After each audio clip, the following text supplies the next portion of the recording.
አራት ጨዋታ በተከታታይ ማንቸስተር ዩናይትድ ያሸነፈበትን ሁኔታ ነው የተመለከትነው። ከቶተንሃም ጋር በነበረው ጨዋታ ማንቸስተር ዩናይትድ በሜዳውና በደጋፊው ፊት ቶተንሃምን 2-0 በሆነ ውጤት አሸንፎ በማይክል ካሪክ ስር አራተኛ ተከታታይ ያሸነፈበትን ሁኔታ ነው እየተመለከትን የነበረውና ስለዚህ ጨዋታ ብዙ ነገሮችን ለማንሳት እንሞክራለን።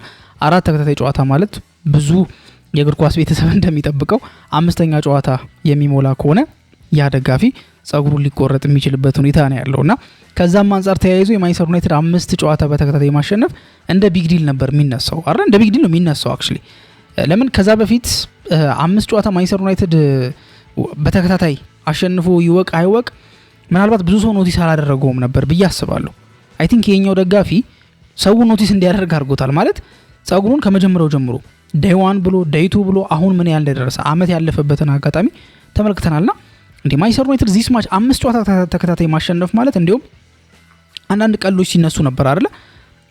5 ጨዋታ ተከታታይ ያሸነፈ ለምሳሌ አንዳንድ የአንዳንድ ክለብ አድሚኖች እንዲሁም በሶሻል ሚዲያቸው ላይ ይሄ ደጋፊ የእንደዚህ ለምሳሌ አስቶን ቪላ ደጋፊ ቢሆን ኖሮ የሌላም የስፔን ቡድን የሆነ ቡድን ደጋፊ ቢሆን ኖሮ ለምን 2 ጊዜ 5 ተከታታይ ጨዋታዎችን ማሸነፍ የቻሉ ቡድኖች ናቸው። ግን ማንቸስተር ዩናይትድ በእነዚህ ሁላ ጊዜያቶች ግን 5 ጨዋታ ተከታታይ ማሸነፍ አለመቻሉ ምናልባት ጥሩ ፐርፎርማንስ ላይ አለመሆኑን ስለምናቅ ወይ ደግሞ ስለሚታወቅ ብዙ ላይ ገርም ይችላል። ግን 5 ጨዋታ ግን መሆኑ ስፔሲፊካሊ 5 ጨዋታ እንኳን በተከታታይ ማሸነፍ እየቻለ አይደለም ማንቸስተር ዩናይትድ የሚለውን ነገር እንኳን ስንመለከት ወይም ደግሞ ስናስተውለው ማንቸስተር ዩናይትድ ምን ያህል ዲፕ ችግር ውስጥ እንዳለ መረዳት የሚያስችለን ነው ብዬ አስባለሁና ይሄ ደጋፊ ደግሞ እንዲወጣ ያደረገው ወይ ደግሞ ሰውን ኖቲስ እንዲያደርገው እንዲያስተውለው ያደረገው ነገር ይመስለኛል ማንቸስተር ዩናይትድ 5 ጨዋታ ተከታታይ ስላላሸነፈ ማለት ነው። ሶ አሁን አራተኛ ጨዋታው ላይ ደርሷል። 4 ጨዋታዎችን ተከታታይ አሸንፈዋል በማይክል ካሪክ ስር ከማንቸስተር ሲቲ፣ ከአርሰናል፣ ከፉልሃም እና እንደዚሁም ደግሞ ከቶተንሃም ሆትስፐርስ ጋር ማንቸስተር ዩናይትድ ተጫውቶ አሸንፏል ማለት ነው። ከነዚህ ጨዋታዎች መካከል በሜዳውም ከሜዳውም ውጪ ተጫውቶ ነው ማሸነፍ የቻለው። አርሰናልን አዌን ያሸነፈው እንደሚታወቀው በእርግጥ ሲቲና ፉልሃምን እንደዚሁም ደግሞ ቶተንሃምን በራሱ ሜዳ ወይ ደግሞ በኦልድ ትራፎርድ እንዳሸነፈ ይታወቃል። ከዛ ውጭ ያለውን ግን አርሰናልን በተለይ አስቸጋሪውን አርሰናል ከሜዳ ውጪ ነው ማሸነፍ የቻለው። ታዲያ ምንድነው ከዚህ ጀርባ የሚነሳው ነገር ማለት ጥንካሬው ምንድነው? የታዘብናቸው ነገሮች ምንድናቸው? ሲቀጥል ደግሞ መስተካከል ያለበትስ ነገር ምንድነው የሚለውን ነገር በዚህ ፕሮግራም ለመነካካት ለማየት እንሞክራለን። ከናንተ የሚጠበቀው ይህን ፕሮግራም እስከ መጨረሻው ድረስ መከታተል። ታዲያ አዲስ ከሆናችሁ ሰብስክራይብ ማድረግ፣ ሰብስክራይብ ካደረጋችሁና ደግሞ ቤተሰብ ከሆናችሁ ደግሞ ሼር በማድረግ ብዙ ቦታ እንድንደርስ እንድታደርጉ እንጠይቃችኋለን። እንደዚሁም ደግሞ ኮሜንት ሴክሽን ላይም ደግሞ የተሰማችሁን ሀሳብ ስለ ጨዋታው የትኛውም አይነት አይዲያ እንቀበላለንና የፈለጋችሁትን ሀሳብ እንድትጽፉ እንጋብዛችኋለን። እንግዲህ እስከ መጨረሻው ድረስ አብራችሁ እንድትቆዩ ተጋብዛችኋል። ማንቸስተር ዩናይትድ በሜዳውና በደጋፊው ፊት ከቶተንሃም ጋር ጨዋታውን አድርጎ 2-0 በሆነ ውጤት አሸንፏል። ምናልባት 2-0 የሆነ ውጤት ሙሉ የጨዋታውን ሁኔታ ይገልጻል ወይ ብላችሁ ከጠይቃችሁኝ ይገልጻል ብዬ አላስብም። ከሙከራዎቹ አንፃር ብቻ አይደለም። ኦፍ ኮርስ ወደ 23 ያክል ሙከራዎችን ሞክሯል ማንቸስተር ዩናይትድ። ከ23ቱ 10 ኦን ታርጌት የሆነበትን አጋጣሚ ነው የተመለከትነው። ከ10ሩም ደግሞ ስፔሲፊካሊ 8ቱ በረኛው ነው ሴቭ ማድረግ የቻሉ። ምን ያህል ጠንካራ ኳስ ነበር አልነበረም የሚለው የሚያወያየን ጉዳይ ይሆናል። ግን 23 ሙከራዎችን ማንቸስተር ዩናይትድ ሞክሯል። 10 ኦን ታርጌቶችን አስመዝግቧል። ከነዚህ ውስጥ ደግሞ 8 ብቻ ነው በረኛው ያዳነው ኳስ 8ቱ ናቸው። ማለትም ወደ 8 ያክሉ በረኛው ያዳነበትን መንገድ ነው የተመለከትነውና ማንቸስተር ዩናይትድ ከፈጠሯቸው እድሎች አንፃር ቢግ ቻንስ ምን ያህል ክሬት አድርጓል? ወደ 3 ያክል ቢግ ቻንሶችን ክሬት ያደረጉበትን አጋጣሚ ተመልክተናል። በጣም ማስቆጠር የነበረባቸው ግን ያላስቆጠሯቸውን ጎሎችም ደግሞ ስትመለከቱ ማንቸስተር ዩናይትድ ምን ያህል ከዚህ በላይ ማሸነፍ እንደሚችል መረዳት እንችላለን ብዬ አስባለሁ። ሌላውን ብንተው እንኳን ቤንጃሚን ሼሽኮ ባለቀ ሰዓት ላይ ሊያስቆጥር የሚችልበትን አጋጣሚ ወይ ደግሞ ማስቆጠር የሚችል የነበረውን ኳስ በምን አይነት መልኩ እንዳላስቆጠረ ማለትም በጥሩ ሁኔታ እንዳልተጠቀመው ተመልክተናል። ያም ብሩኖ ፈርናንዴዝ አሲስት ሊያደርግ የነበረበትን አጋጣሚ እንደሆነ እናስታውሳለን። ከነዚህ ሁኔታዎች አንፃር ከነዚህ እንቅስቃሴዎች አንፃር ማንቸስተር ዩናይትድ ከዚህ በላይ ጎል ማስቆጠር ይችል ነበር። ቶተንሃምም ከዚህ በላይ ጎል ሊቆጠርበት ይችል ነበር። ጨዋታው ከመጀመሩ በፊት 33 ያክል ጎሎች ቶተንሃም አስተናግዶ ነበር። ኦፍ ኮርስ ከማንቸስተር ዩናይትድ በ3 ያነሰ ነበር። አሁን 2 ጎል መቆጠሩን ተከትሎ 35 ጎሎች ተቆጥሮበታል ቶተንሃም ማለት ነውና ቶተንሃም የማይቆጠርበት ቡድን አይደለም። ማንቸስተር ዩናይትድ ደግሞ የሚያስቆጥር ቡድን ነው። አሁን 46 ጎል ላይ ደርሷል አይደለ? ፕሪሚየር ሊግ ላይ ብዙ ካስቆጠሩ ቡድኖች መካከል እንደሚካተት እየተመለከትን እንገኛለንና ወደ 46 ያክል ጎሎችን አስቆጥሯል። በእርግጥ 36 ጎሎች ተቆጥሮበታል። 10 የጎል ዲፈረንስ ወይ ደግሞ 10 ንጹህ ጎል ማስመዝገብ የቻለበትን ሁኔታ ተመልክተናል። ሶ ዩናይትድ ከዚህም በላይ ግን ማስቆጠር ይችል ነበር። አሁን ምን ያህል ዩናይትድ ጥሩ ላይ እንደሆነ አንደርስታንድ የምናደርገው ብዬ የማስበው ኢቨን አሸንፎ እንኳን ላይክ ኮንቪንሲንግ አይደለም፣ ላይክ ከዚህ የተሻለ ማድረግ ይችላል፣ ከዚህ በባሰ መልኩ ማድረግ ይችል ነበር ብለን እየተነጋገርን እንገኛለን። ይሄ ራሱ በራሱ የሚነግረን ትልቅ ነገር አለ፣ ምን ያህል ትልቅ ለውጥ እንደሆነ። ማይክል ካሪክ ወደ ኦልድ ትራፎርድ በሚመጣበት ሰዓት ላይ በዋና አሰልጣኝነት በሚመጣበት ሰዓት ላይ ይሄ ኒው ማናጀር ባውንስ የሚባል ነገር አለ በፉትቦሉ ዓለም ላይ። ይሄ ኒው ማናጀር ባውንስ የሚባል ነገር ማለትም ምን ማለት ነው? አዲስ አሰልጣኝ ሲመጣ ላይክ ከዚህ በፊት የነበረው አሰልጣኝ አለ፣ ያ አሰልጣኝ ተቀንሶ አዲሱ አሰልጣኝ ሲመጣ ቡድኖች መሻሻል ያሳያሉ። ተጫዋቾች በተለየ መልኩ ሲጫወቱ እንመለከታቸዋለን። ያም የሚሆንበት ምክንያት ምንድን ነው? ብዙ ጊዜ አሰልጣኞች የሚሰናበቱት ከተመለከታችሁ ያለውን ሪሶርስ ላይክ ይሄ የክለቡ ኦነሮች አሰልጣኙ ያለውን ሪሶርስ በአግባቡ አልተጠቀመም። ጥሩ ሪሶርስ አለው፣ ጥሩ ተጫዋቾች አሉት። ሪሶርስ ስላችሁ ተጫዋቾች ማለት ነው። ጥሩ ተጫዋቾች አሉት፣ አቅም ያላቸው ተጫዋቾች አሉት። ኢንዲቪጁዋሊ በቃ የኢንዲቪጁዋል ብሪሊየንስ የሚያሳዩ ተጫዋቾች አሉት። ግን ያን ነገር ወደ ውጤት ግን መገልበጥ አልቻለም። ላይክ የተጫዋቾቹ አቅምና ስኮርቦርዱ የተጫዋቾቹ አቅምና ያለው የደረጃ ሰንጠረዥ ሲታይ አንሶ ከተገኘ ወይ ደግሞ ሳይመጣጠን ከቀረ የክለብ ኦነሮች አሰልጣኝ ያሰናብታሉ። የአሰልጣኝ ስንብት ሪዝን የሚሆነው ይሄ ነው። በማንቸስተር ዩናይትድ በኩል ያለው ምንድን ነው? ብሩኖ ፈርናንዴዝ አለ። በግሉ ምን አይነት እንቅስቃሴዎችን እንደሚያደርግ እየተመለከት ነው ነበር። ካለፉት 17 ጨዋታዎች ለሀገሩ እንደዚሁም ደግሞ ለቡድኑ ምንም አይነት የጎል አስተዋጽኦ ያላበረከተባቸው 4 ጨዋታዎች ብቻ ናቸው።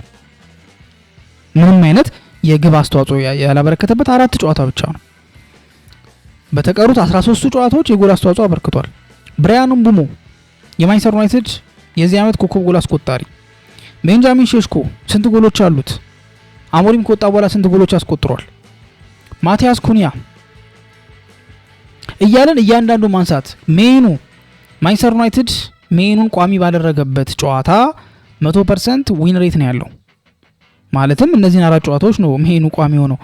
አመቱ ሙሉ ሩበን አሞሪም እስኪወጣ ድረስ አንድም ጨዋታ ቋሚ ሆኖ አልጀመረም። ልክ ካሪክ ሲመጣ የመጀመሪያ የቋሚ 11 ውስጥ የገባበት ጨዋታው ሆኖ ነበር የተመዘገበው የነበረው ለኮቢ ሜኑ። ይሄ በጣም ባድ ነገር ነው ብዬ አስባለሁ፣ ወይ ደግሞ በጣም መጥፎ ነገር ነው ብዬ አስባለሁ። በዚህ ልክ ተጫዋቹ ላይክ እድል ተነፍቆት ነበር ማለት እንችላለን። ሶ ይሄ ነገር አይመጣጠንም። ኦፍ ኮርስ የነበረበት የደረጃ ሰንጠረዥ ለቻምፒየንስ ሊግ ቅርብ ነው አሁንም ድረስ። ግን መረሳት የሌለበት አሁንም ደግሞ ስንት ጨዋታዎችን ሉዝ ቢያደርግ ነው መልሶ ወደ 13ኛ የሚመለሰው? አንድ ጨዋታ 2 ጨዋታ በሩበን አሞሪም ጊዜ። ምክንያቱም በማዕከላቸው ያለው የነጥብ ልዩነት 3 ነጥብ ግፋቢል 4 ነጥብ ነበር። ሲቀጥል ደግሞ ከዚህ የተሻለ ማድረግ ይችል ነበር። ብዙ ጨዋታዎች የኖቲንጋም ፎረስቱን ጨዋታ፣ ይሄን የቶተንሃም ጨዋታ የመጀመሪያው በቶተንሃም ስታዲየም የነበረውን ጨዋታ፣ ከኤቨርተን ጋር የነበረውን ጨዋታ፣ ብዙ ጨዋታዎች ከተመለከትን ማንቸስተር ዩናይትድ ማሸነፍ እየቻለን ያላሸነፈው ማለት እድል ቀርቦለታል። ላይክ አንድ ተጫዋች ለምሳሌ በሙሉ ጨዋታ ጎል ካላስቆጠረ እኮ አይፈረድበትም አይደል? ግን ጎል የሚያስቆጠርበት አሪፍ አጋጣሚ ግን ቀርቦለት ግን ካመከነ ግን ተጫዋቹን እንወቅሰዋለን። ለምን? ጎል ማስቆጠር ይችል ነበር፣ እድል ቀርቦለታል። ሶ አሁንም ማንቸስተር ዩናይትድ አንደኛ ለምን አልሆነም አይደለም፣ ግን የሚሆንበት እድል ቀርቦለት መሆን ካልቻለ አንደኛ ይሆናል እያልኳችሁ አይደለም። ቢካዝ ሲቲም ሆነ አርሰናል ጥሩ ፐርፎርማንስ ላይ ያሉት፣ ግን በእርግጠኝነት እነዛን ሚስ ያደረጋቸውን ጨዋታዎች ማለት ማንቸስተር ዩናይትድ መቼስ አንድ ቡድን ሁሉንም ባይሸነፍ ኖሮ አይባልም አይደል እንዴ? ይሸነፋል፣ አቻ ይወጣል። ይሄ የእግር ኳስ ባህል ወይ ደግሞ የሚታወቅ ነገር ነው። እንዴት አቻ ይወጣል የሚባል ነገር አይኖርም። ግን እነዛ ነጥብ የጣላቸውን ወይ ደግሞ ነጥብ የጣለባቸውን ጨዋታዎች እንኳን ማለት መጣል ያልነበረበትን ለምሳሌ ከቶተንሃም ጋር የነበረውን ጨዋታ እየመራ ነው አቻ የወጣው። ከኖቲንጋም ፎረስት ጋር የነበረውን ጨዋታ እየመራ ነው አቻ የወጣው። ከኤቨርተን ጋር የነበረውን ጨዋታ እርስ በርስ ጉዌና ማን ነው ኪን እርስ በርስ ተጣልተው ጌ እንትን አለ በቀይ ካርድ ተወገደ ወላ በራሱ ጥፋት ከራሱ ቡድን ጋር ተጋጭቶ ይሄን አጋጣሚ ማንቸስተር ዩናይትድ አንድ ነጥብ አላገኘም፣ ተሸነፈ። ሶ እነዚህን እንኳን ተውት፣ ሌላውን ይቅር እነዚህ 3 ጨዋታዎች ብቻ ብንመለከት ማንቸስተር ዩናይትድ ማግኘት የነበረበት ነጥብ 3ቱን ቢያንስ ነው ያልኩት። ሌሎቹን ጠቅሼ አይደለም ወይ ደግሞ ሌላ ጨዋታዎች ይሄ ምድር ሊያሸንፋቸው የሚገባ የነበሩ ጨዋታዎች ብዬ ብዙውን አልሄድኩም። ላይክ ለምሳሌ እዚህ ጋር እንደዚህ ተፈጥሮ እንደዚህ ማድረግ ይችል ነበር ወይ ደግሞ እዚህ ጋር እንደዚህ ያላረገ የሚሉትን ነገሮች ብዙ ተመልክቼ አይደለም። ግን እነዚህ በቃ ይሄ ኦብቪየስ የሆኑት ወይ ደግሞ ፊት ለፊት ልንመለከታቸው ምንችላቸው በቃ በቀላሉ የሚታዩት አይነት ጨዋታዎች ናቸው። ላይክ በቀላሉ ይሄን ጨዋታ እንትን ማለት ነበረበት፣ ማሸነፍ ይችል ነበር። ለምንድነው ማሸነፍ የሚችለው? ቀጣው ለምሳሌ የኤቨርተኑን ጨዋታ ከተመለከታችሁ በቀይ ካርድ ተወግዶ ነበር። ሶ ደግሞ አርሊ ላይ ነበር በቀይ ካርድ ተወግዶ ጎል ራሱ ያስቆጠሩት ከዛ በኋላ ነበር። ታዲያ እነዚህ 3 ጨዋታዎች እንኳን ብንመለከት ማንቸስተር ዩናይትድ ቢያንስ 9 ነጥብ ማግኘት ነበረበት አይደል? 9 ነጥብ ቢያገኝ ስንተኛ ደረጃ ላይ ነበር የሚሆነው? አሁን 44 ነጥብ ነው ያለው አይደል? 9 ሲጨመር ስንት ነው የሚሆነው? 53 ነጥብ ይኖረው ነበር።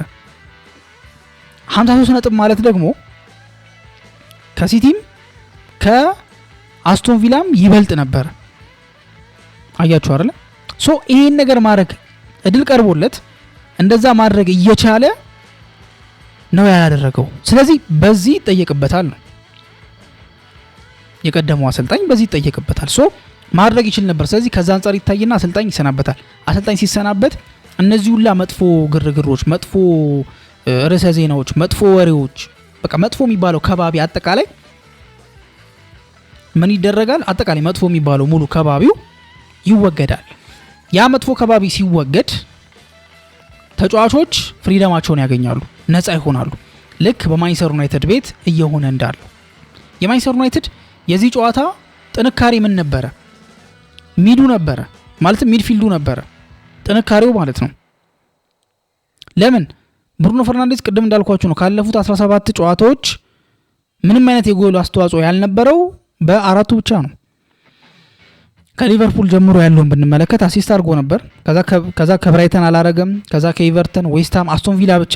ከዛ ውጪ ከኖቲንጋም ፎረስት፣ ከስፐርስ አንዳንድ አሲስት አስመዝግቦ ነበረ። ለብሔራዊ ቡድን ደግሞ ከአርሜኒያ ጋር ጨዋታ አድርጎ ሃትሪክ ሰርቶ ነበረ። እንዳልኳችሁ ከኤቨርተን ጋር ምንም አይነት የጎል አስተዋጽኦ አላበረከተም። ከፓላስ ጋር 2 አሲስት አድርጎ ነበረ። ከዛ በኋላ ከዌስትሃም ጋር ምንም አላበረከተም። ወልቭስ ላይ 2 አሲስትና 2 ጎልና 1 አሲስት አስመዝግቦ ነበር። ከበርንማውዝ ጋር 1 አሲስት 1 ጎል አስመዝግቦ ነበር። ከአስቶን ቪላ ጋር ምንም አላደረገም። ከበርንሌ ጋር የነበረው ጨዋታ ላይ አሲስት አድርጓል። ከብራይተን ጋር አሲስት አድርጓል። ከሲቲ ጋር አሲስት አድርጓል። ከአርሰናል ጋር አሲስት አድርጓል። ከፉላም ጋር የነበረው ባለፈው ሳምንት ጨዋታ 2 አሲስት አድርጓል። በዚህ ጨዋታ ጎል አስቆጥሯል። ይሄ ሚድፊልድ ላይ የሚጫወተው ብሩኖ ነው። ካሪክ ተጠይቆ ነበረ ስለ ብሩኖ ሲጠይቅ ብሩኖ ፍሪደም ሲሰጠው የሚመቸው አይነት ተጫዋች ነውና ያውቀዋል። ላይክ መቼ ምን ማድረግ እንዳለበት ጠንቅቆ የሚያውቅ ተጫዋች ነው። መቼ ነው ይሄን ነገር ማድረግ ያለበት፣ መቼ ነው ይሄን ነገር ማድረግ የሌለበት፣ እዚህ ቦታ ላይ መቼ መገኘት አለበት፣ እዚህ ቦታ ላይ መቼ መገኘት የለበትም የሚለውን ስለሚያውቅ ነፃነት የሚሰጠው ከሆነ ነፃነት ከተሰጠው ለብሩኖ ጥሩ ማድረግ የሚችል ተጫዋች ነው። ሶ ያንን ነፃነት ነው በብሩኖ ላይ እየተመለከትን የምንገኘው። ስፔሲፊካሊ አሞሪም ከወጣ በኋላ ካለን አሞሪም ከወጣ በኋላ ማንቸስተር ዩናይትድ መጀመሪያ የተጫወተው ከበርንሌ ጋር ነው። አሲስት አድርጎ ነበር ያው ለቤንጃሚን ሼሽኮ እንደምናስታውሰው። ቀጥሎ ከብራይተን ጋር ነው የተጫወተው። ተሸንፏል ማንቸስተር ዩናይትድ ከኤፍኤ ካፕ ተሰናብቷል፣ ግን አሲስት አድርጓል። ከዛ ከሲቲ ጋር አሲስት፣ ከአርሰናል ጋር አሲስት፣ ከፉላም ጋር 2 አሲስት፣ ከቶተንሃም ጋር ጎል አሲስት ማድረግ ይችል ነበረ። ቤንጃሚን ሼሽኮ ባለቀ ሰዓት ላይ ተጠቀመበት።